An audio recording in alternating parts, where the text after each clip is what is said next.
Muy bien, jóvenes, empezamos con la plática de enfermedad renal crónica. Definimos enfermedad renal crónica como la pérdida lenta, progresiva e irreversible de la función renal. Prácticamente determinamos esta pérdida a través del filtrado glomerular y se define la enfermedad como una persistencia o una disminución del filtrado menor de 60 ml minuto en un lapso de 3 meses o mayor a 3 meses. Pero esto no es la única definición. Prácticamente tenemos también otra definición. Si yo quiero definir un paciente con enfermedad renal, tengo que tener el primer criterio, que es el filtrado glomerular menor de 60, y un segundo criterio, que es el criterio de daño renal. Si tengo los dos, pues prácticamente estoy hablando de enfermedad renal crónica, y si tengo solo uno, el más importante a establecer es el filtrado glomerular. Entonces, fíjense bien. Si yo tengo un paciente con más de 60 mililitros minuto, aparentemente no tendrá ningún grado de enfermedad renal, pero se debe considerar con enfermedad renal si tiene evidencia de daño sobre el riñón. ¿Cuáles son estos tipos de daños? Si tiene anormalidades urinarias, que son anormalidades funcionales, proteinuria o hematuria persistente, anormalidades estructurales como alteraciones o presencia de quistes, como en la enfermedad poliquística renal, alteraciones o cicatrices renales, enfermedades genéticas como la enfermedad poliquística, es decir, el antecedente genético, la presencia ya de un estudio que demuestre la presencia de alteraciones en cromosomas y el hecho de tener ya una enfermedad establecida histológicamente como fibrosis o glomerulosclerosis en el paciente. Si esos pacientes tienen ya un antecedente de daño estructural o funcional, pero tienen un filtrado glomerular mayor de 60 mililitros minutos, de todas maneras se deben de considerar con enfermedad renal. Todos los pacientes con trasplante son considerados con enfermedad renal, a pesar de que haya sido un trasplante exitoso y que su función renal esté por arriba de 60. Eso es importante que lo recuerden. Prácticamente vemos en la imagen de su izquierda cuáles son las causas más importantes de enfermedad renal. Las causas, nos vamos a fijar en los datos de Estados Unidos, son principalmente la diabetes mellitus, en segundo lugar la enfermedad de hipertensión o la nefroesclerosis, y en tercer lugar tenemos las causas de glomerulonefritis, que son las que nos llevan a una enfermedad renal crónica. Si las comparamos con Europa, el Reino Unido, pues prácticamente son distintas, pero nosotros nos enfocamos en las estadísticas americanas. Ahora, tenemos diferentes grados o estadios o estadiajes o estadios también en algunas ocasiones en el cual puede encontrarse mi paciente con enfermedad renal. Esas ahorita las vamos a ver. Cada uno tiene un porcentaje de pacientes. Los porcentajes más importantes de todos los pacientes con enfermedad renal en el mundo se encuentran en los estadios 3 y en los estadios 2 y en el estadio 1. Es decir, ahí es donde encontramos la principal concentración de pacientes, mientras que para los otros estadios finales prácticamente tenemos una parte muy disminuida de cantidad de gente, que es lo que vamos a ver a continuación. Esta es la clasificación de Kadoki, que son los grados o los estadios de enfermedad renal crónica, a través de establecerlos con la realización de una depuración de creatinina para saber el filtrado glomerular del paciente. Prácticamente lo dividimos en 5 estadios y esto también cambió aproximadamente en el 2012.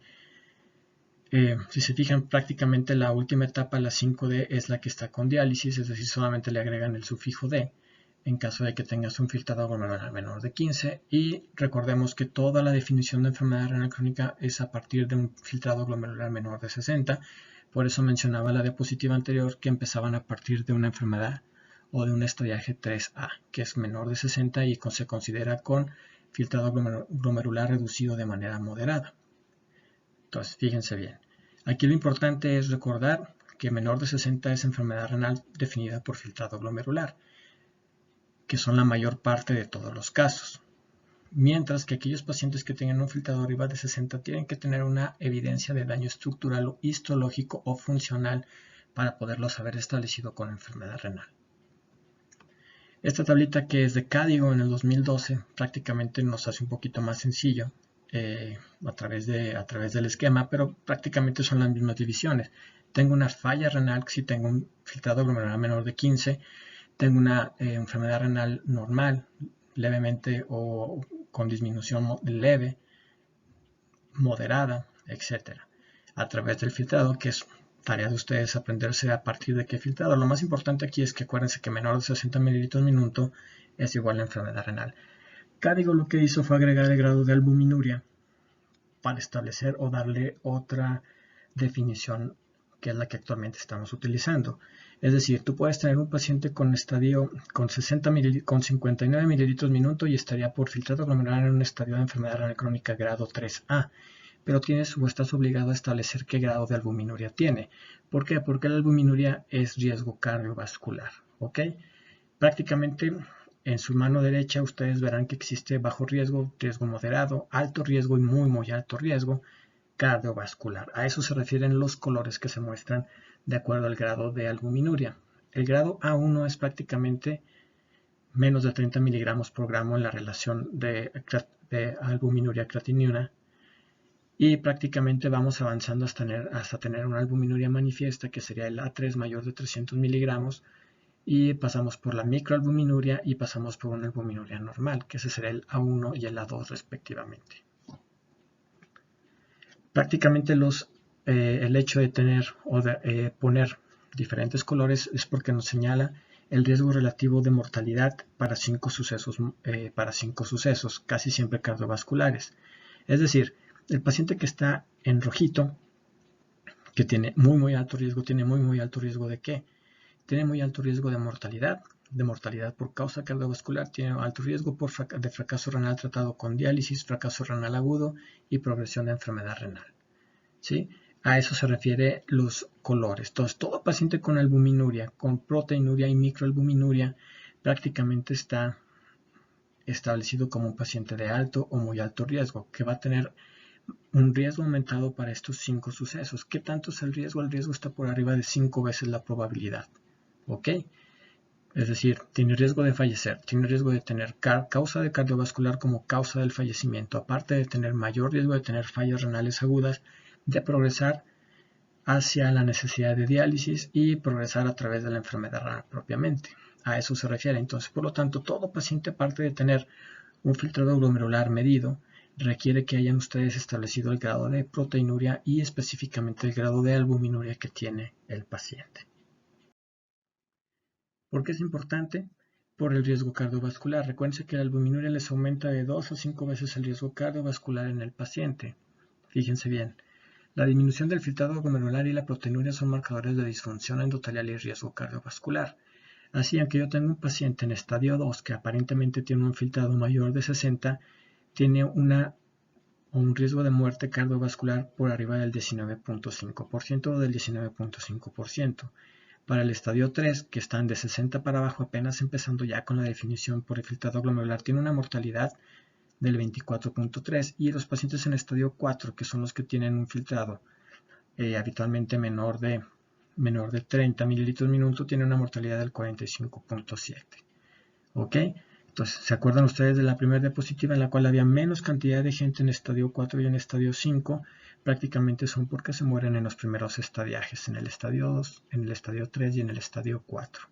Eso hace que la cantidad de gente que llegue hasta el final, hasta el estadio 5, prácticamente sea la menor. Y eso permite que los sistemas de salud no hayan colapsado en los países pobres como el de nosotros. ¿Por qué? Porque realmente la cantidad de gente que necesita diálisis es la menor a comparación de la cantidad de enfermos que previamente estaban con filtrados glomerulares más altos.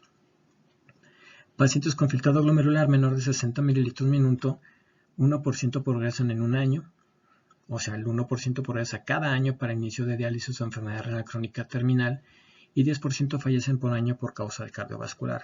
Es más o menos así como está la relación. Se mueren más de los que llegan a dializarse. Los pacientes tienen un riesgo, aquí está, de 20 veces más de probabilidad de causas cardiovasculares que la población general.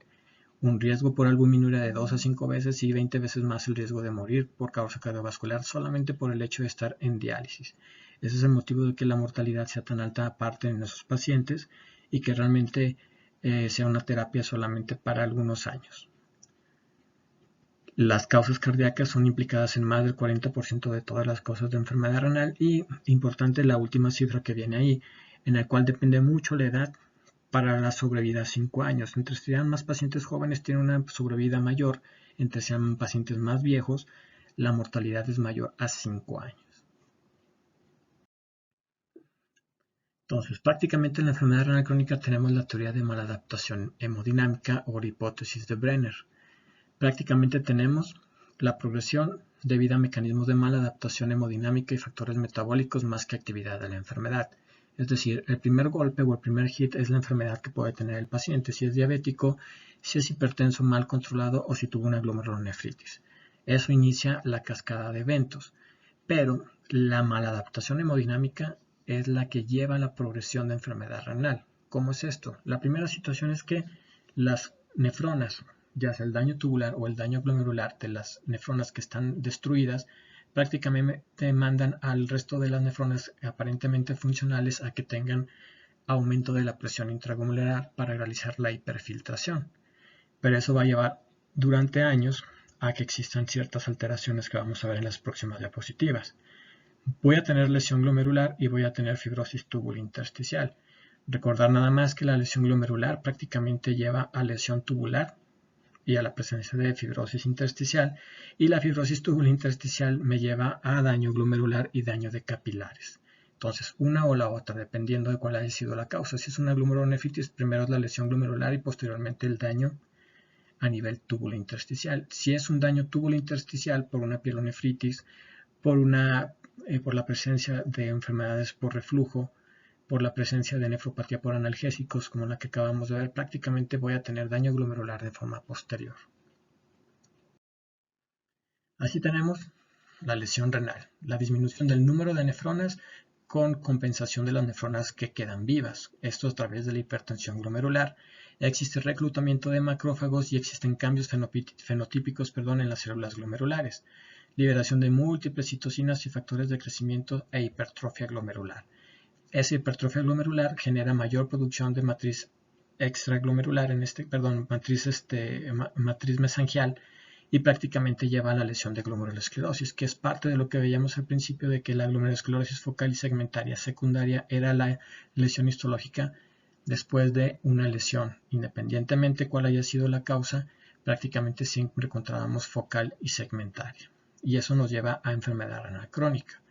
Se agregan durante el transcurso de este paso la presencia de proteinuria, mayor daño glomerular, mayor glomerulosclerosis, mayor presencia de hiperlipidemia, también mayor daño. Recuerden que la hiperlipidemia es una consecuencia de la disfunción endotelial, y prácticamente si mi proteinuria alcanzó rangos nefróticos, pues prácticamente forma parte del síndrome nefrótico. Todo esto, el hecho de tener daño glomerular, genera la activación del sistema renina-angiotensina y aumenta o genera hipertensión sistémica secundaria al daño renal. En esta otra imagen lo que tenemos es una imagen de una enfermedad renal crónica avanzada y una enfermedad renal crónica previa. Prácticamente los podocitos están sanos, tenemos activación del sistema renina-angiotensina, retención de sodio, presencia de hipertensión secundaria, y esto nos está hablando de la presencia de hipertensión secundaria a la hiperfiltración glomerular, o que la hipertensión me causa la hiperfiltración glomerular. Prácticamente es una y la otra. Siempre que tengan un paciente con enfermedad renal crónica con hipertensión, significa que está intentando compensar con hipertensión glomerular, y que esas nefronas y que esos glomérulos son los que están empezando o están secretando exceso de sistema renina-angiotensina. Una vez que pasan los años, mis propias células glomerulares o los elementos que forman la barrera de filtración generan la presencia o se hacen hipertróficas, y se genera la presencia de factores de crecimiento para poder establecer los siguientes cambios. Una enfermedad renal crónica avanzada, prácticamente tenemos alteraciones de los podocitos, fusión podocitaria, o los podocitos se desprenden a nivel de la barrera de filtración y pasan a la orina, y tenemos la presencia de exceso de matriz mesangial generando alteraciones hemodinámicas en el glomérulo. Prácticamente la presencia de esclerosis o fibrosis glomerular, que es parte de la focal y segmentaria, y esto va a generar mayor grado de proteinuria, y la proteinuria va a generar el daño a nivel tubular. Entonces tenemos una consecuencia o una secuencia de eventos. Uno de los principales elementos es la angiotensina 2. El exceso del sistema renina-angiotensina genera, o la propia angiotensina genera infiltrado de monocitos, es capaz de generar proteinuria, es capaz de generar exceso de matriz o exceso de colágeno tanto a nivel intersticial como a nivel de matriz mesangial a nivel glomerular, y genera la presencia o el incremento de aldosterona, que la aldosterona también genera mayor fibrosis. Cada uno de los elementos generados por la angiotensina 2 son parte importante de la progresión de la enfermedad renal, tanto para la acumulación y fibrosis como tanto para el daño renal y el proceso proinflamatorio que existe dentro del riñón. Por eso es parte del tratamiento efectivo el inutilizar la angiotensina 2 a través de su bloqueo con dos medicamentos, los IECAS o los ARA2. Aquí prácticamente tenemos una de las imágenes que habíamos visto en los temas pasados. Tenemos las células epiteliales tubulares y pongan atención en las flechas verdes. Prácticamente quedamos que la célula epitelial tubular tenía interacción directa con el fibroblasto e inducía que ese fibroblasto o se generara el depósito de matriz, el exceso de colágeno por interacción directa, y así como las células epiteliales tenían interacción directa con los macrófagos y con las células inflamatorias. Principalmente en las otras imágenes que habíamos visto eran con los macrófagos, y los macrófagos inducían la llamada o el cambio transepitelial mesenquimatoso, que generaba que los fibroblastos se convirtieran en miofibroblastos y indujeran mayor producción de matriz y mayor cantidad de colágeno.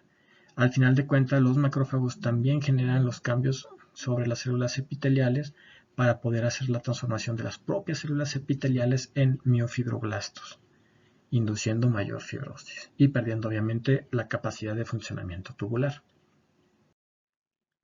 En esta otra imagen lo que tenemos es las consecuencias. Tengo mucha fibrosis, prácticamente vemos la imagen hacia abajo, en la cual tenemos las células o los capilares que son los rositas, cómo se han perdido por el exceso de fibrosis, el incremento de la cantidad de fibroblastos, inducido su transformación a través de los macrófagos y los linfocitos, y lo que es el sistema tubular renal, el cual se encuentra atrofiado, que quedamos que la palabra atrofia significaba que estaban dilatados por el hecho de que los haces de colágeno generan estiramiento sobre las células epiteliales tubulares que aún quedan, y eso hace que los elementos tubulares se dilaten y obviamente pierdan parcialmente y completamente su funcionamiento. ¿Ok? Esto sería básicamente parte importante y algo que se suma al conocimiento de la enfermedad tubulointersticial. Prácticamente la enfermedad renal crónica que tenemos, nefritis tubulointersticial crónica, que sigue progresando a través de estos mecanismos.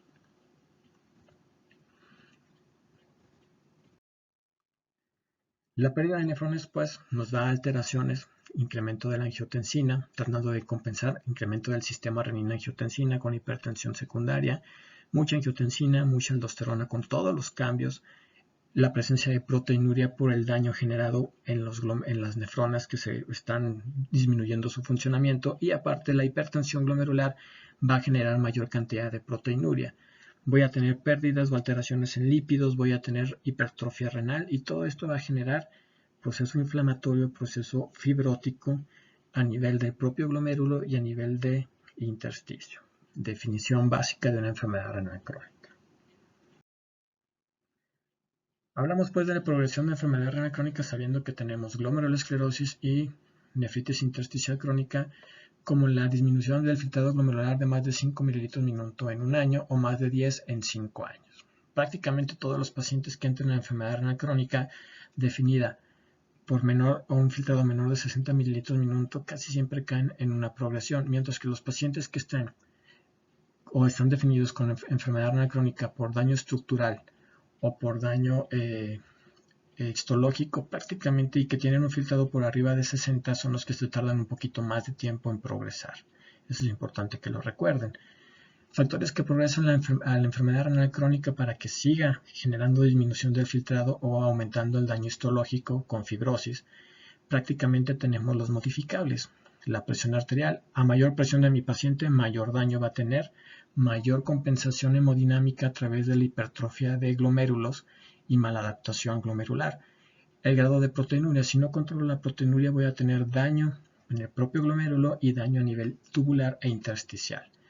Si mi paciente tiene dislipidemia, si mi paciente tiene síndrome metabólico, si mi paciente tiene acidosis metabólica, está anémico, fuma, su control glucémico es muy malo, prácticamente son factores que tengo que modificar para evitar la progresión.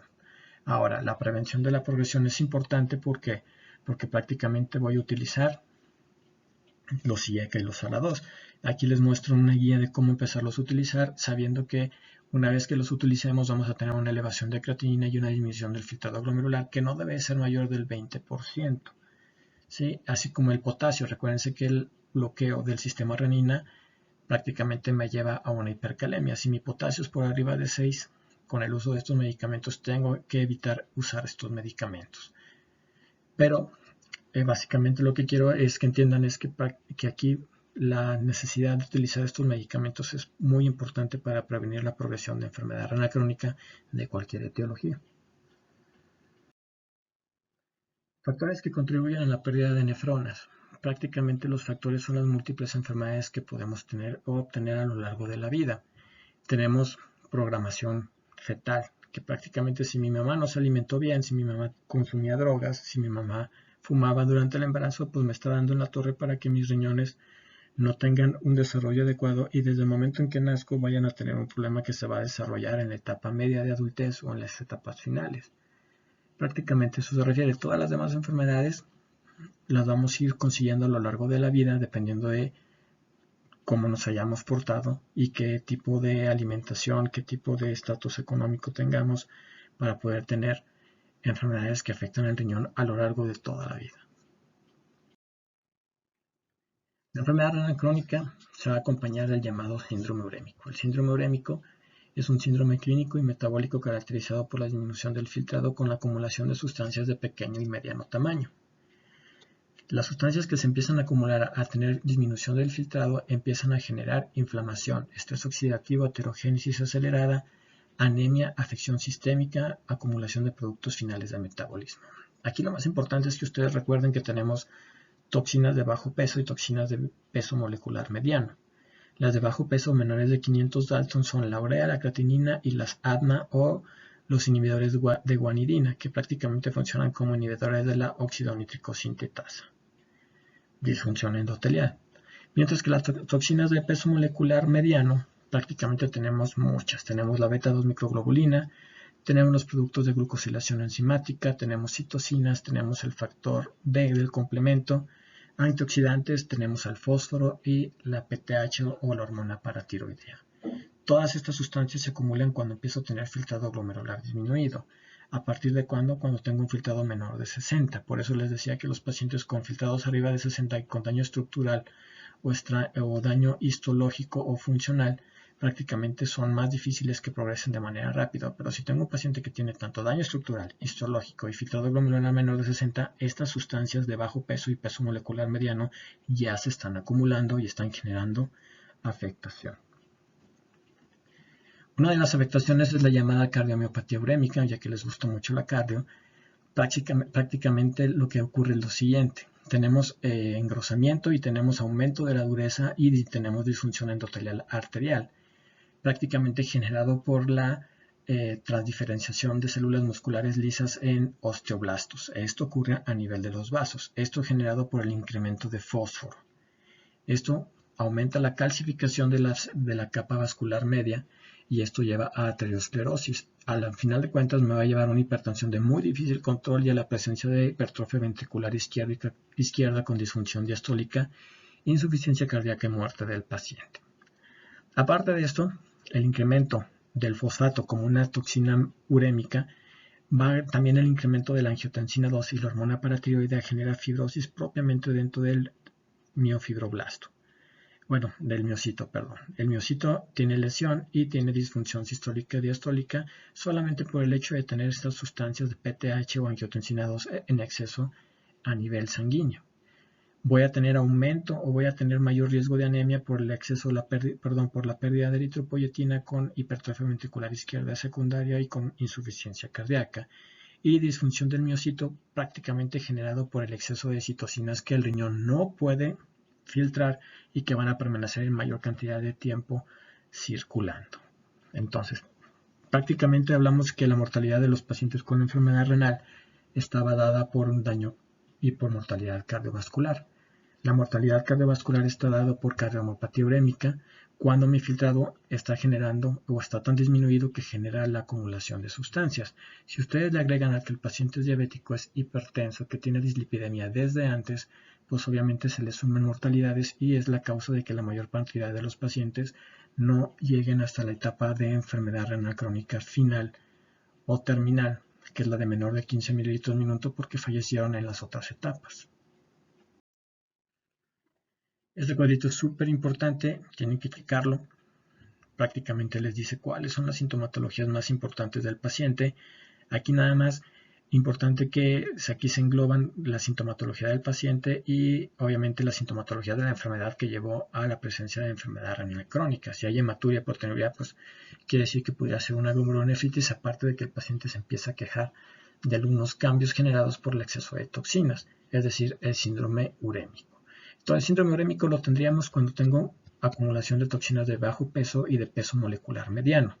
Prácticamente, ese síndrome urémico va a ser a partir de 60 mililitros minuto, como vamos a ver a continuación. Es decir, cuando tenga menos de 60 mililitros minuto, voy a tener la acumulación de esas sustancias. El síndrome urémico se manifiesta con alteraciones en todos los sistemas. Cada uno de esos sistemas va a ser generado por alteraciones. Es bien importante que ustedes recuerden la fisiopatología de las alteraciones. Ahorita vamos a ver qué alteraciones son las más importantes.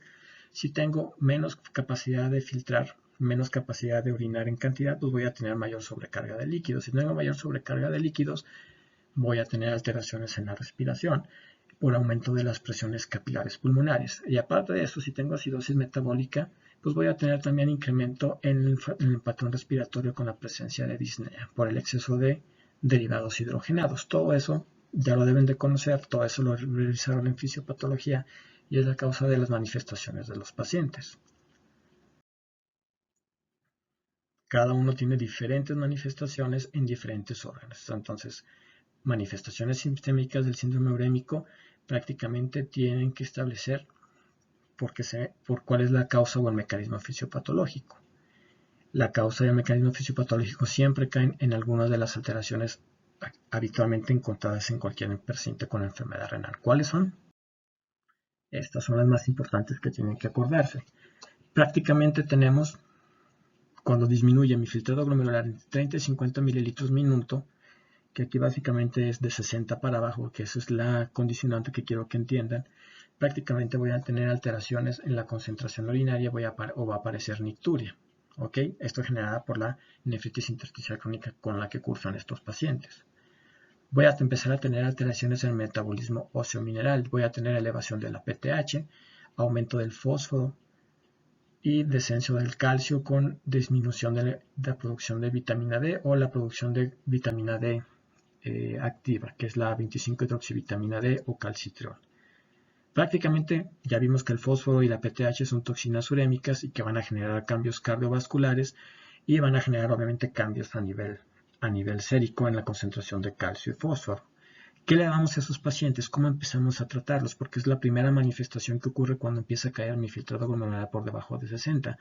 Prácticamente tengo que tratar el aumento del fósforo sérico con mi plan nutricional, que es la primera parte, y después checo el uso de elementos que inhiban la absorción de fósforo a nivel intestinal, en este caso a nivel de intestino delgado.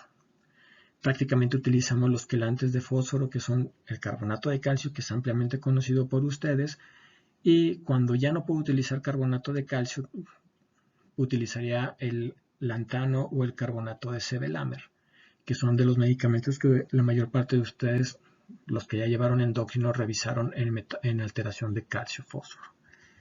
¿Qué es lo que hacen estos medicamentos? Prácticamente se unen al fósforo dentro del intestino para evitar que se absorban y disminuir la entrada de fósforos a nivel sanguíneo, favoreciendo que no se absorba tanto fósforo en la dieta. Ojo, no funcionan si no llevas una dieta baja en fósforo. Prácticamente este es uno de los principales elementos malos que tenemos en los mexicanos, ya que el mexicano se rehúsa a comer menos cosas que les gustan, que son altamente ricas en fósforo y en ácidos. Y eso es parte de las principales complicaciones que vemos en los pacientes terminales que sí alcanzaron a llegar a dializarse, pero que aún así no siguen un plan nutricional adecuado. Para el descenso del calcio, prácticamente voy a necesitar utilizar aporte de calcio, tanto en la dieta como aporte exógeno. Eso me lo da también el carbonato de calcio. Y para la disminución de vitamina D, pues prácticamente utilizo el calcitriol, que es la forma sintética de una vitamina D activada. Y si empiezo a ver alteraciones o alteraciones, utilizaría otro tipo de vitaminas D activadas como el paricalcitrol, pero prácticamente calcitrol casi siempre lo utilizamos para estos pacientes. La elevación de la PTH la voy a frenar gracias a la actividad o el darle vitamina D. Recuérdense que ese es el feedback normalmente que tengo a nivel de paratiroides. PTH elevada, freno su síntesis y su producción a través de darle vitamina D al paciente, y eso genera que la PTH impida sus afectaciones a nivel cardíaco y a nivel óseo. Entonces, si tengo un paciente con disminución del filtrado glomerular, voy a empezar a retener fósforo. Recordemos que el fósforo prácticamente, el exceso de fósforo es dado o es generado su eliminación a través del túbulo proximal. Y si tengo menos cantidad de células tubulares proximales o no están funcionando de manera adecuada, la retención de fósforo es capaz de estimular a las células de la paratiroides para estimular la liberación de PTH.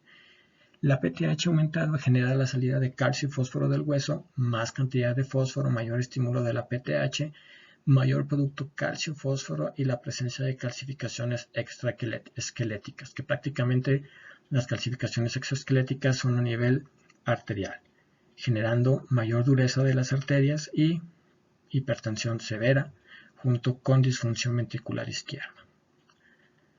Recuerden también que si tengo disminución de la síntesis de vitamina D activa por la menor producción de 1-alfa-hidroxilasa, porque también las células tubulares proximales están produciendo menos, no las hay o están trabajando en menor cantidad, eso genera que se disminuye la absorción de calcio intestinal y genera la hipocalcemia, que es el estímulo para el aumento de la PTH.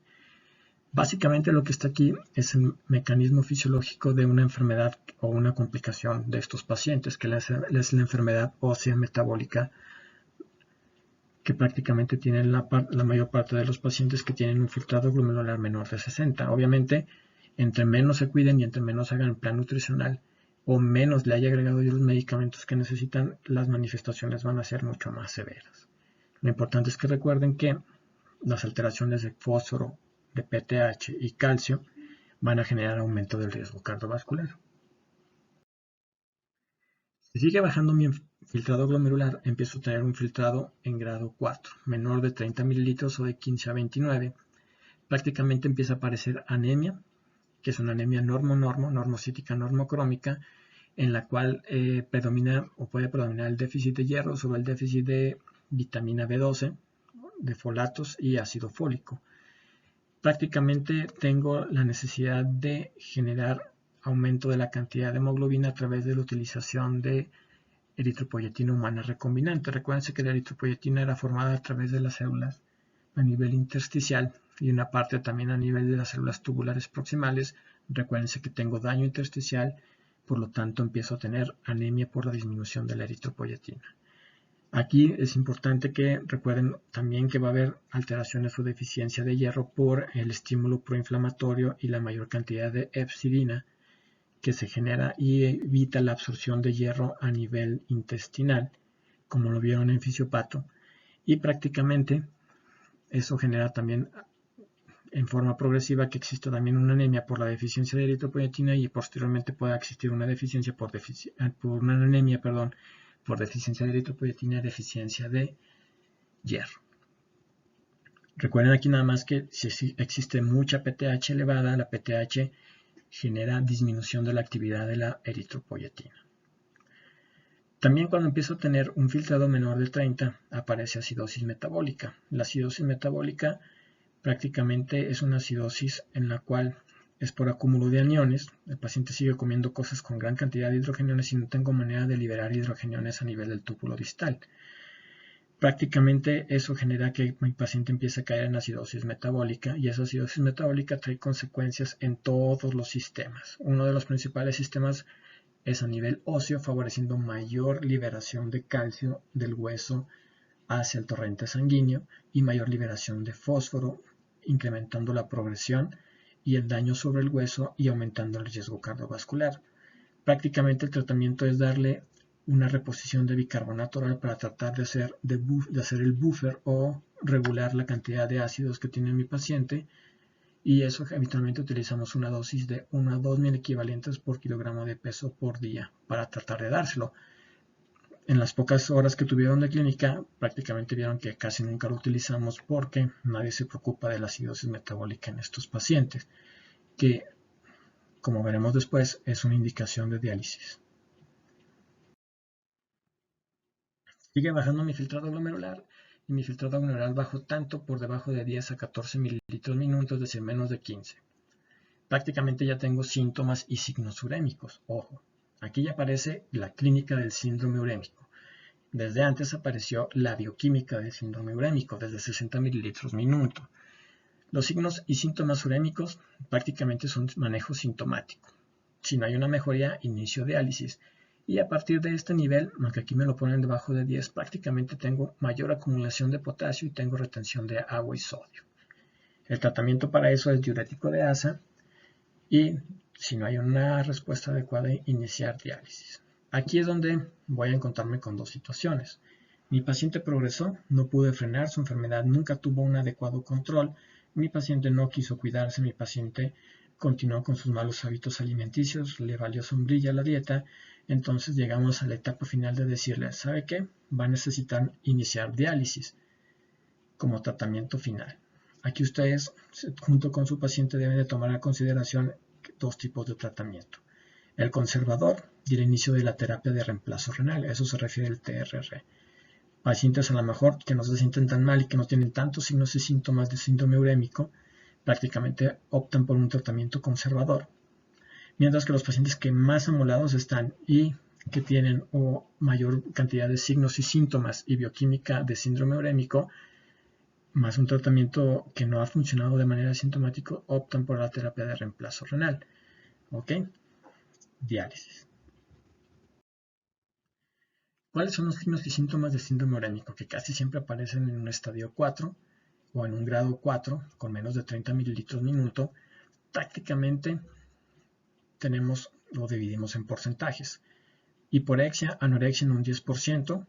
Tratamiento sintomático, recuérdenlo, básicamente lo utilizamos con uso de algunos medicamentos, básicamente mejorando un poquitito la dieta y mejorando la presencia o la situación de cuál haya sido la etiología de la anorexia.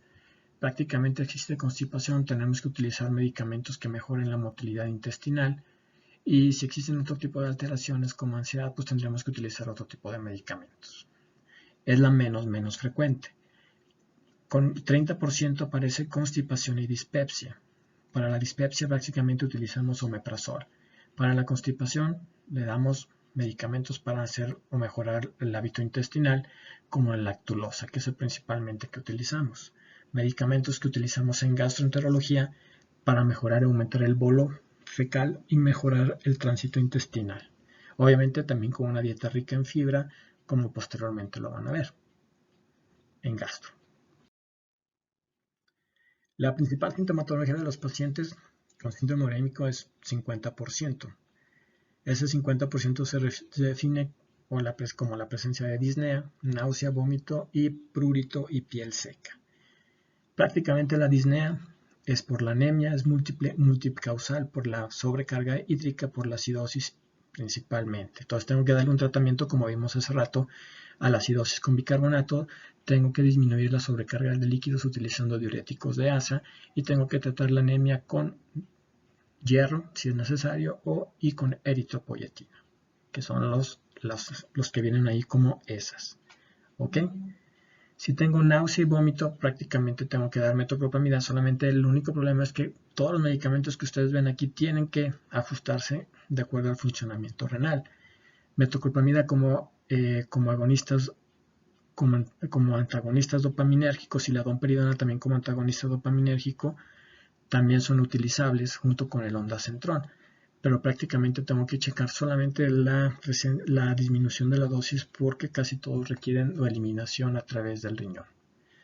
La presencia de prurito y piel seca, eso básicamente me dice que tengo un pésimo control en fósforo y tengo una elevación de PTH. Hasta allá van los efectos de la elevación de esas dos toxinas urémicas de alto o de mediano peso molecular. Prácticamente utilizo antihistamínicos para disminuir la comezón, clofeniramina, cetiricina, y en algunos casos llegamos a utilizar, aparte de las cremas, talidomida para disminuir la presencia de la comezón tan importante.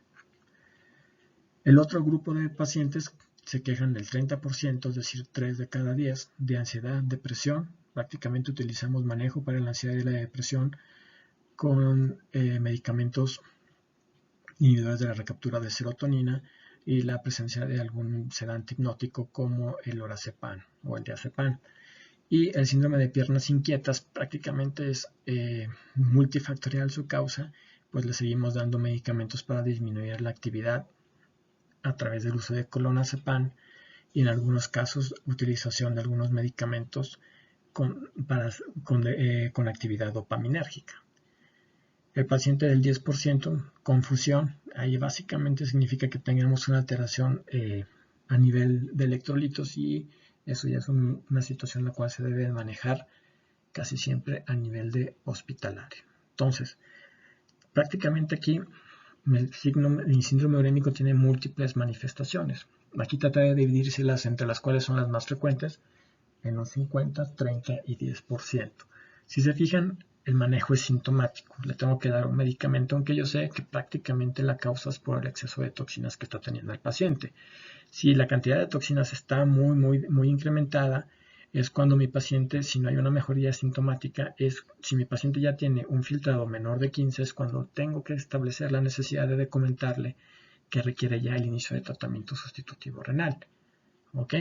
Si él no lo quiere, pues se le comenta y se le dice que esta sintomatología va a empeorar y que nunca va a encontrar una mejoría con los medicamentos porque es demasiada la cantidad de toxinas que están generando la sintomatología. El manejo general pues, del paciente con enfermedad renal debe hacer una énfasis en la disminución del riesgo cardiovascular. ¿Por qué? Recuérdense que no es tanto la mayor cantidad no llegan a diálisis, la mayor cantidad se mueren de causa cardiovascular en el estadio 3, 4 principalmente. Ahora, para hacer una reducción del riesgo cardiovascular, ustedes ya lo conocen, lo están viendo en cardio, prácticamente requiero mejorar la proteinuria, mejorar el control de la presión, evitar que tenga dislipidemia mi paciente y evitar que tenga anemia. Prácticamente son los 4 parámetros o los 4 objetivos para disminuir el riesgo cardiovascular de estos pacientes. Mi paciente pues va a tener algunos criterios. Vamos a verlos más adelante, esto no le hagan mucho caso. Bueno, complicaciones de la enfermedad renal crónica. Tenemos anemia renal. Le tengo que dar agentes estimulantes de la eritropoyesis, los ESAs, que es la eritropoyetina, y la suplementación de hierro, que prácticamente necesito hacer una cinética de hierro y establecer los niveles de saturación de transferrina y los niveles de ferritina sérica para decidir si le voy a dar o tiene necesidad de aplicar hierro. Prácticamente una saturación menor de 30% y una ferritina menor de 500 nanogramos, me obligan a darle suplementación con hierro. Mi eritropoyetina prácticamente lo utilizo cuando mis niveles de hemoglobina ya han alcanzado de 9 para abajo, aunque en México seguimos utilizando menor de 10, y mi objetivo terapéutico es alcanzar un nivel de hemoglobina entre 11.5 y 12. ¿Ok? Entonces es importante que ustedes lo recuerden. Tampoco los pacientes nunca van a alcanzar un nivel de hemoglobina normal. El nivel de hemoglobina normal para las mujeres promedio es de 13 y para los hombres es de 14. Aún así, estos pacientes se quedan con un grado de anemia leve a pesar de que tengan mis objetivos. Eso es porque a mayor cantidad de hemoglobina, hematocrito y eritrocitos, mayor riesgo de aumentar la presión arterial. Y eso también incrementa el riesgo cardiovascular. Por eso nos quedamos con un nivel mucho más bajo. Hipertensión arterial. ¿Qué vamos a generar para la hipertensión arterial? Prácticamente necesito manejarlo de manera múltiple. Tengo que disminuir la cantidad de sodio, que es menor de 2 gramos. Tengo que establecer que mi paciente alcance su índice de masa corporal normal, ¿sí? Que haga un poco más de actividad física y prácticamente utilizo IECAS o ARA2, uno o el otro, no los dos juntos, para mejorar la hipertensión. Como estos pacientes tienen hipertensiones de difícil control, utilizo de primera escala un ARA2, como los sartán, segunda escala un calcio antagonista, tercera escala un beta bloqueador. Nos vamos en ese orden, ¿ok? Prácticamente en las consultas a las que alcanzaron a entrar era de cajón que le diéramos losartán, nifedipino, metoprolol, junto con un diurético. ¿Cuál? Furosemide. Esos 4 medicamentos son el pilar del manejo hipertensivo del paciente con enfermedad renal. Trastorno mineral óseo. El trastorno mineral óseo, que empieza desde etapas muy tempranas, básicamente tenemos que mejorar el nivel de fósforo para disminuir el nivel de PTH. El nivel de fósforo lo manejamos con dieta y lo manejamos con fijadores de fosfato, que es el carbonato de calcio. El único problema es que obviamente me ayuda de manera inicial porque existe hipocalcemia por la disminución de la vitamina D, pero una vez que empiezo a tener calcios altos, me veo obligado a disminuir el uso de los medicamentos como el carbonato de calcio, y es cuando tengo que utilizar los otros fijadores de fósforo, que no tienen calcio. ¿Cuáles son? El sevelamer y el clorhidrato de sevelamer, bueno, y el otro que es el lantano, pero prácticamente el más utilizado es el sevelamer. ¿Ok? Esos no tienen calcio, pero sí me ayudan a seguir fijando fósforo para evitar que aumente el nivel sérico.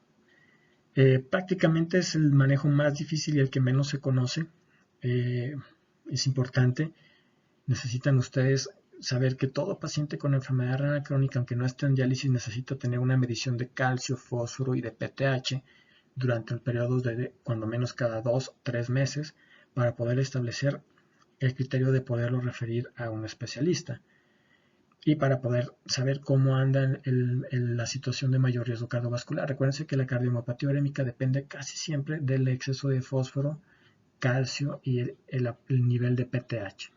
Si las T's están altas, mi paciente tiene mayor riesgo cardiovascular y probablemente va a fallecer por alguna de estas o por algún problema cardiovascular. Mis pacientes hiperlipidémicos. Todo paciente con enfermedad renal arriba de 50 años y con menos de filtrado glomerular va a necesitar tener hiperlipidemia. ¿Va a tener hiperlipidemia? Muy probablemente sí. El único problema es que la alteración principal va a ser la disminución del HDL, ¿sí? Que es lo que veíamos, bueno, que es lo que van a ver en algunos en endocrino y algunos ya lo vieron.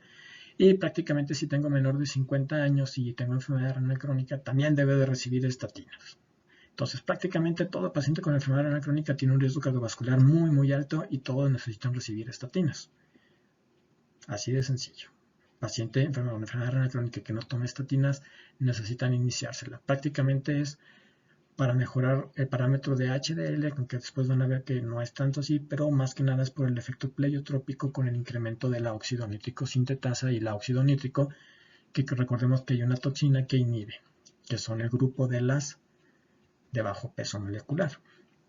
Mi paciente con acidosis metabólica que genera disnea, que genera alteraciones óseas, que genera alteraciones en el calcio, debe de ser tratada con bicarbonato oral, como quedamos 1 o 2 mil equivalentes por kilogramo de peso. Y mis pacientes con hipercalemia crónica, prácticamente la dieta que es baja en fósforo, también es una dieta baja en sal y una dieta baja en potasio, necesitan la administración de diuréticos de asa. Recuerden que estos pacientes tienen hipercalemia por dos situaciones. Uno, le estoy dando un chocho que bloquea el sistema renina-angiotensina-aldosterona y ECA o ARA2. Y segundo, tienen un problema con el túbulo distal que impide la liberación de potasio a través de la orina. Por lo tanto, voy a tener un paciente siempre con el riesgo de tener hipercalemia y debo de estar vigilándolo y debo de evitar la hipercalemia tratando de dar una restricción de potasio nutricional y utilizando un diurético de asa.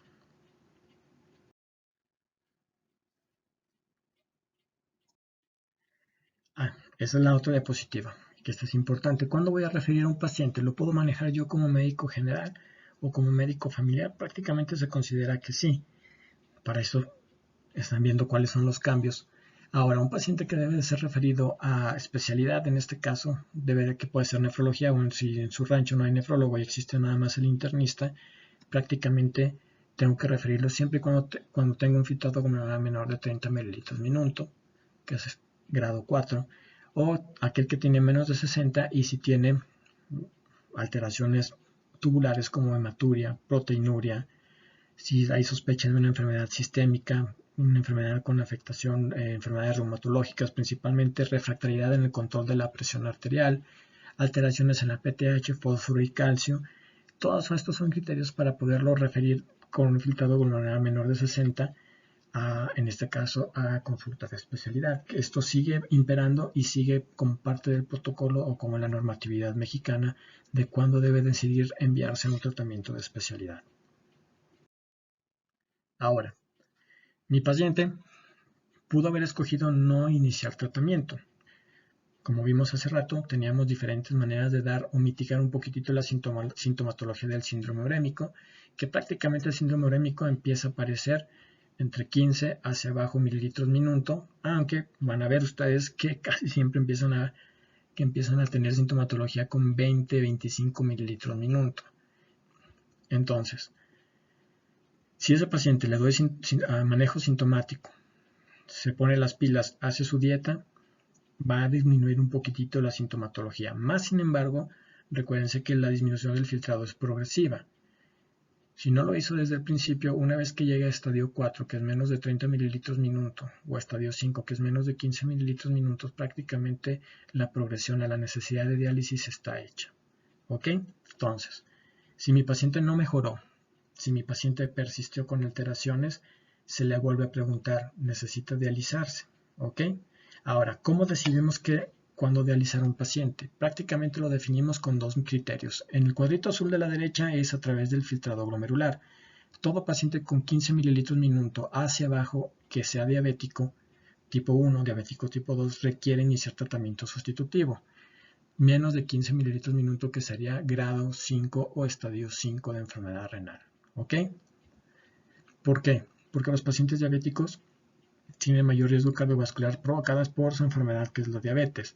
Si se le suma a lo que le está dando el riesgo cardiovascular por tener aparte enfermedad renal crónica, pues los pacientes diabéticos son los que menos llegan a estos últimos estadios. Por eso se considera un filtrado glomerular un poquitito más alto para indicarle el inicio de diálisis. Y todos los demás pacientes hipertensos o con nefroesclerosis o los pacientes con glomerulonefritis como causa de la enfermedad renal crónica, prácticamente con un filtrado menor de 10 se considera el inicio de terapia de reemplazo renal, pero eso es utilizando el filtrado glomerular como criterio. Si antes de que los pacientes tengan un filtrado menor de 15 o menor de 10 tienen los criterios clínicos y bioquímicos, como son los siguientes, se le autoriza iniciar terapia sustitutiva renal. ¿Qué quiere decir? Si mi paciente tiene hipercalemia y esa hipercalemia es arriba de 6.5 o refractaria a tratamiento, habíamos visto que necesitaban terapia de reemplazo renal, en este caso hemodiálisis. Pero ¿qué tal si mi paciente tenía 20 mililitros minuto de filtrado glomerular? Ustedes dirían, pues por filtrado todavía no le toca iniciar terapia sustitutiva o diálisis. Pero por criterio de hipercalemia sí. ¿Cuáles son las que dominan o cuáles son las que predominan? Las indicaciones bioquímicas y clínicas sobre las indicaciones de filtrado. Ahora, si recuerdan ustedes los cuadros anteriores, casi siempre la hipercalemia la iba a ver de manera más severa con filtrados menores de 15 mililitros minuto. Entonces casi siempre coinciden en algunas ocasiones. Pero ¿qué hacer cuando no coincide mi filtrado con una indicación por alteración de potasio o alteración de acidosis persistente? Le doy prioridad al potasio y a la acidosis persistente como criterio de iniciar tratamiento sustitutivo. El otro criterio, el tercero en importancia, que es una indicación absoluta de inicio de terapia sustitutiva renal, es la sobrecarga de volumen. La sobrecarga de volumen, prácticamente que no responde a diuréticos, mi paciente está con un edema agudo pulmonar que no responde porque ya no orina nada, prácticamente a pesar de que su filtrado glomerular está en 16, 17, 20, me indica el inicio de terapia de reemplazo renal. Y la clínica urémica grave, como la encefalopatía urémica, que ocurre cuando tengo niveles de urea por arriba de 300, la presencia de pericarditis urémica, coagulopatía urémica, que es uno de los efectos generados por la disfunción a nivel de la agregación plaquetaria producida por el exceso de toxinas, tanto de bajo y de mediano peso molecular, como la hiporexia, la astenia y la pérdida de peso. Se consideran también clínicas graves de uremia y también tienen una indicación por encima del filtrado glomerular. ¿Ok? Entonces tenemos 1, 2, 3, 4 indicaciones clínicas y bioquímicas de inicio de terapia sustitutiva renal que están por encima del filtrado glomerular. Si las tiene mi paciente, tengo la certidumbre de poder iniciar terapia sustitutiva renal, aunque el filtrado no esté en los criterios que me mencioné en el cuadrito azul. Si las dos coinciden, pues no hay tanta bronca, ¿no? Tiene indicación por las dos vías.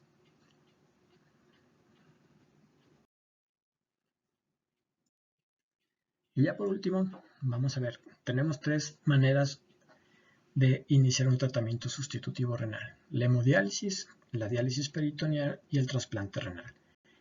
Importante que ustedes recuerden algunas situaciones. La hemodiálisis y la diálisis peritoneal tienen una efectividad del 70%, ambas. Las dos son coincidentes en la capacidad de mejorar el nivel de toxina, es decir, no está una por arriba de la otra. El problema es que hay ciertos criterios para decidir emplearlas o no. ¿Ok? Empezamos a hablar entonces de que diálisis peritoneal y hemodiálisis como tratamiento sustitutivo renal son las dos eficaces de manera igual.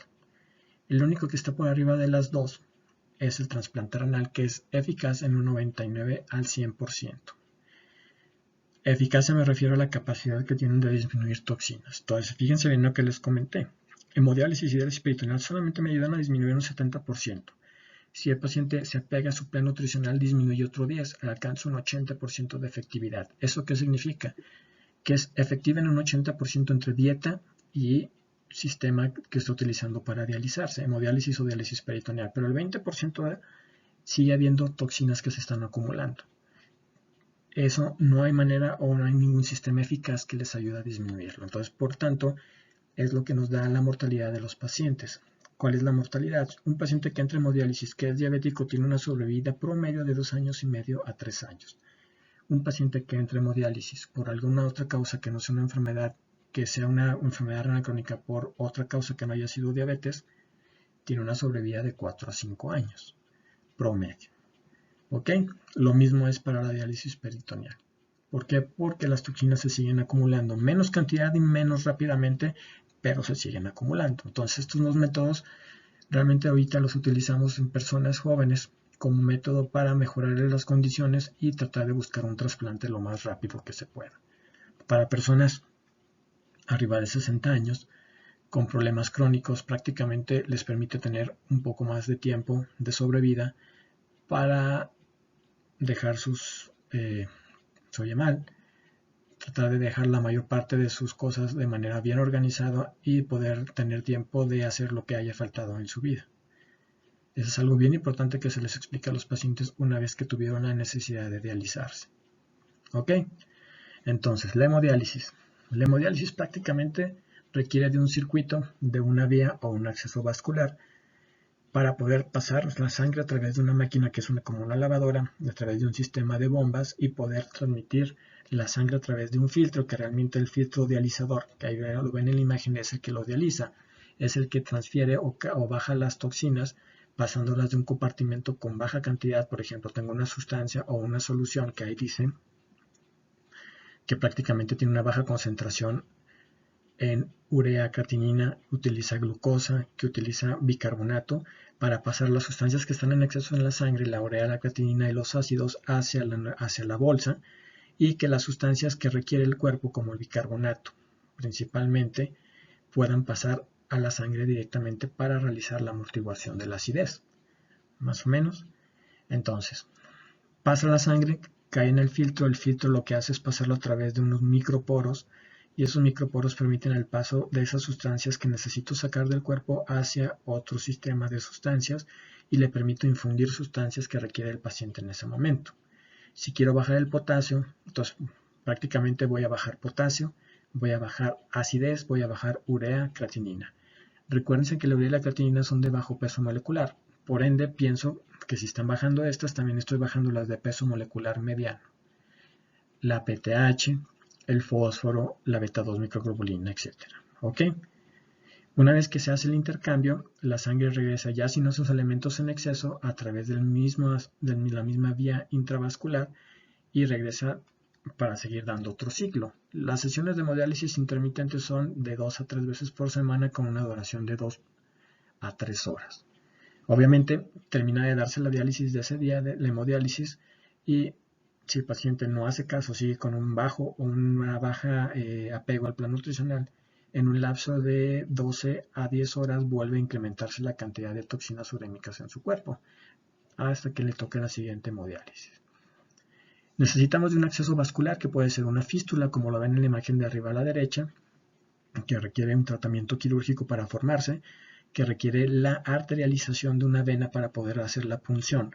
y poder obtener las vías de acceso para la salida y la reentrada de sangre, como la ven en las imágenes de abajo. Esa es la fístula que se ve así gruesa y fea. Prácticamente es una vena que está arterializada, que está conectada a una arteria y que sufrió un cambio para hacerse más fácilmente puncionable. ¿Ok? Ahora, si no se puede hacer este procedimiento, se tiene que utilizar un injerto o un graft, como viene en la imagen de arriba a la derecha, en la cual es un tubo de poliuretano, silicón, no recuerdo, porque prácticamente hace o es donde realizamos la punción de las agujas, que espero que alguna vez tengan la oportunidad de entrar a una unidad de hemodiálisis, para poder ahí realizar la entrada y salida, la salida de sangre y la reentrada de sangre sin toxinas. Pero lo que más frecuente van a ver ustedes es la utilización de catéteres, que los catéteres prácticamente son catéteres ubicados a través de una vena central, la subclavia o la yugular o en ocasiones la safenofemoral, y prácticamente lo que hacen es llegar hacia aurícula derecha y a través de ahí se toma la sangre de origen venoso para pasarse por la máquina y por el filtro para regresarse sin tantas toxinas. Los catéteres, recuérdense que son temporales. De aquí sí hay una diferencia. Un catéter es temporal, puede ser un catéter tipo Majorca, que es un catéter temporal, o un catéter Permaquet, que es un catéter tunelizado. Los dos son catéteres. Los dos catéteres tienen la significancia de que son más fácilmente de infectarse y que realmente no me permiten obtener flujos de sangre adecuados. Y que son catéteres y son cuerpos extraños, y prácticamente el cuerpo va a terminar realizando una respuesta inmunológica. Esa respuesta inmunológica prácticamente hace que se forme un trombo o un coágulo en la punta del catéter y tapa los catéteres, y hay que estarlos cambiando en cada cierto tiempo. La fístula, por la parte, si es una fístula que es una comunicación de los propios tejidos, prácticamente me permite evitar y disminuir a 0.1 el riesgo de infecciones y me permite manejar mejores flujos de sangre que un catéter, por lo tanto es mucho más efectiva, y realmente sí está demostrado que una fístula aumenta o puede generar el incremento de sobrevida de un paciente que está en terapia en hemodiálisis crónica. ¿Ok? Entonces también va de nuez. Los pacientes entran por la urgencia, casi siempre. No me quería dializar, no me quiero dializar. Ahora sí ya me quiero dializar ya que me siento mal, ya que me estoy ahogando y está todo acidótico, y colocamos un catéter de urgencia. Se estabiliza el paciente y posteriormente se busca la manera de utilizar o de realizar una fístula de manera quirúrgica para que pueda llevar su tratamiento de manera crónica de manera más efectiva y de manera más eficaz. ¿Cuáles son las complicaciones de los pacientes de hemodiálisis para nosotros los pobres? Prácticamente son las infecciones de catéteres, las endocarditis bacterianas y las complicaciones cardiovasculares. ¿Ok? La otra manera de terapia de reemplazo renal es la diálisis peritoneal. Prácticamente misma mortalidad, prácticamente misma efectividad que la hemodiálisis. Aquí lo que utilizamos es la membrana peritoneal, que se coloca un catéter, que en este caso se llama catéter de Tenkov, de cola de cochino, que es el tercero que ven en su imagen, en la cual tiene enroscado la parte distal. Y prácticamente lo que hace es colocarse y utilizamos la membrana peritoneal para hacer el intercambio. Infundimos una sustancia de dializado que tiene también poca cantidad de ácidos o nada de ácidos, pero tiene mucho bicarbonato, tiene glucosa y tiene poca cantidad de calcio. ¿Ok? Entra esa sustancia o esa bolsa y llega a la membrana peritoneal. Ahí hace el intercambio a través de los capilares peritoneales y pasan las sustancias que quiero liberar, urea, potasio, ácidos y creatinina, de los capilares peritoneales hacia el líquido que estoy dentro de la membrana, dentro de la cavidad peritoneal, y eso lo saco durante un lapso de 2 a 4 horas. ¿Ok? Eso me permite liberarme de esa cantidad de sustancias. Eso es la bolsa de drenaje. Prácticamente necesito colocar un catéter, necesito una intervención quirúrgica pequeña y lamentablemente las complicaciones más frecuentes de esto es los procesos de infecciones del catéter, del sitio de colocación del catéter y del propio catéter, que originan peritonitis secundaria. Es la principal complicación que tenemos y casi siempre la principal indicación de pasar de diálisis peritoneal a hemodiálisis, porque son tan fuertes las infecciones que generan bridas, adherencias dentro del peritoneo y hacen incompatible el seguir utilizándolo por la gran esclerosis que sufren por el proceso infeccioso, para seguir utilizándolo como manera de hacer el intercambio de electrolitos y de sustancias. ¿Ok? Principal complicación de la diálisis peritoneal para nuestro medio, México: peritonitis secundarias bacterianas y peritonitis por hongos, cándida. La otra situación importante que deben de establecer con el TENCOF, con el uso del TENCOF, es que prácticamente requiere su utilización a lo largo del día. Prácticamente requerimos que el familiar o que el cuidador esté al pendiente de realizarse los recambios al paciente. Eso es lo que hace que nuestro medio sea la manera más fácil de contaminar este sistema, y por lo tanto es la menor cantidad de pacientes que ven ustedes actualmente están en diálisis peritoneal. Lamentablemente, recuérdense que en todos ellos sigue dominando la mortalidad cardiovascular y la mortalidad por los procesos infecciosos. Algunos de estos pacientes alcanzan a pasar a hemodiálisis como última terapia y algunos otros pacientes fallecen. Ahora, ¿qué es lo que hacemos normalmente ahorita? Lo que hacemos es lo siguiente: nuestros pacientes entran a diálisis peritoneal siempre y cuando no haya otra complicación. ¿Cuáles son las complicaciones? Que tengan un proceso de enfermedad aguda inflamatoria a nivel abdominal, hemorragias de tubos digestivos, que no tengan enfermedades inflamatorias intestinales, Crohn, síndrome, principalmente procesos inflamatorios, diverticulosis, etc. Y el grado de obesidad, que no tengan demasiado panículo adiposo, porque eso complica el funcionamiento del catéter de TENCOF. Si estos pacientes no tienen ninguna de estas enfermedades o que hayan sido operados en menos de 6 meses por algún proceso agudo de una colecistitis, una apendicitis, etc., prácticamente estamos obligados a iniciar con este tipo de terapia. Si la terapia sufre alguna situación de que no funciona de nuevo el catéter, o que tuvo una peritonitis y dejó de funcionar el catéter, pasarían a hemodiálisis como terapia sustitutiva final. ¿Ok? En esta imagen es la cantidad de agua que metí a través del catéter que está haciendo el intercambio con los capilares peritoneales, o de la membrana peritoneal, para posteriormente, después de 4 horas que esté en esa estancia, salir a través de la bolsa de drenaje.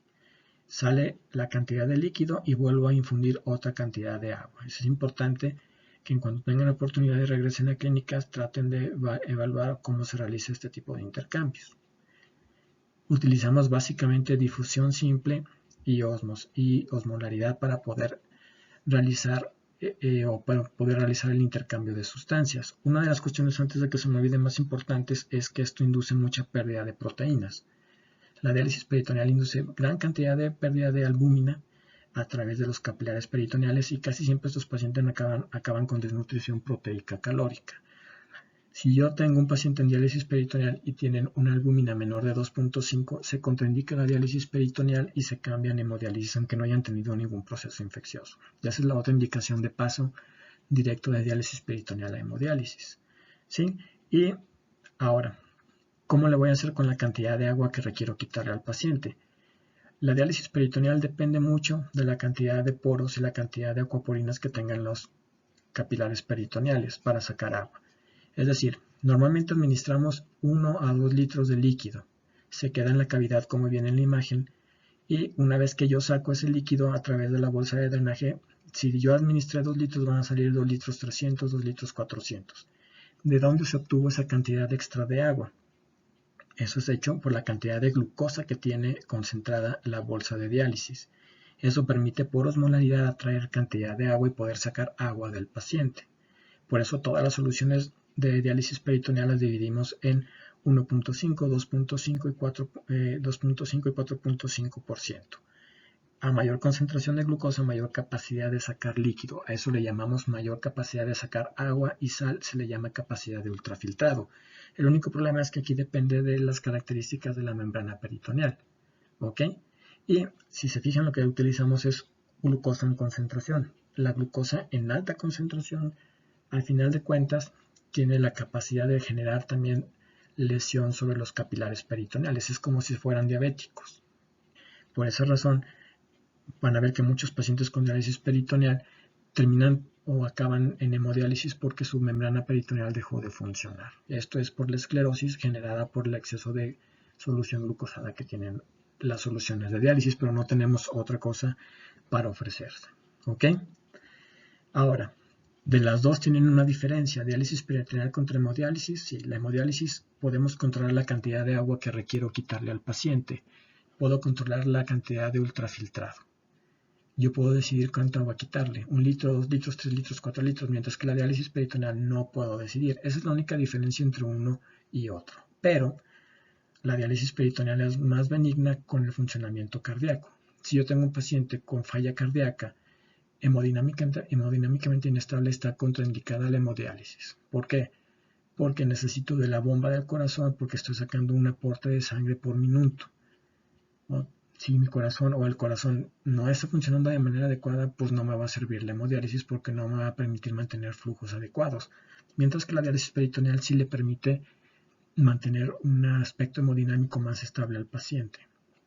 Entonces, resumiendo, la hemodiálisis tiene una indicación para poder sacar mayor cantidad de agua y poder controlar yo el ultrafiltrado. La hemodiálisis tiene la ventaja de que no desnutre tanto al paciente y no hay pérdida de albúmina. ¿Ok?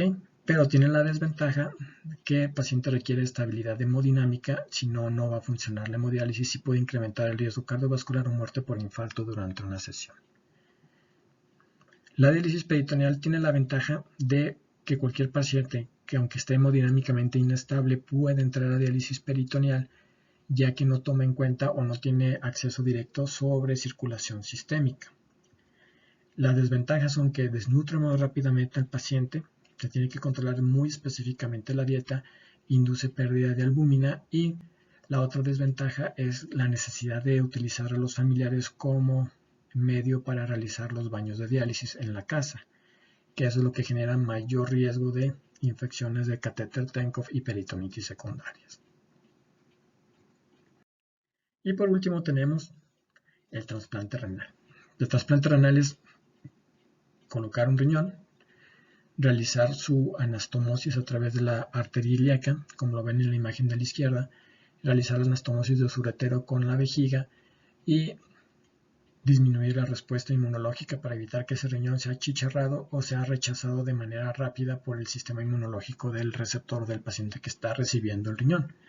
Prácticamente utilizamos los medicamentos que vimos en glomerulonefritis, inducimos la disminución o la coestimulación, disminuimos la interleucina 2, disminuimos la proliferación de clonas y la respuesta de linfocitos T efectores para mantener durante cierto tiempo la disminución de la respuesta en contra del riñoncito nuevo. ¿Cuánto tiempo dura un trasplante de riñón? Aquí tenemos dos tipos de trasplante, el de donador vivo, que habitualmente es un familiar, en el cual tiene ciertas características de similitud. Normalmente tiene una sobrevida entre 20 a 22 años. Y un donador de trasplante cadavérico, el cual es una persona totalmente distinta, con la muerte cadavérica que donó, en el cual tiene una sobrevida entre 10 a 15 años, prácticamente. Eso es porque tiene menos características de similitud. También es importante aquellos que alcanzaron a ir a alguna de las prácticas clínicas, de haber recordado que casi siempre uno de los requisitos es que fueran cuando menos del mismo tipo de sangre y prácticamente que fueran familiares directos, de papás, hermanos, primos, hermanos, para que pudiera tener mayor compatibilidad y mayor concordancia con el HLA. A mayor concordancia con el HLA, menos necesidad de medicamentos de inmunosupresión y mayor situación de compatibilidad porque tienen un sistema de histocompatibilidad más parecido entre uno y el otro. ¿Ok?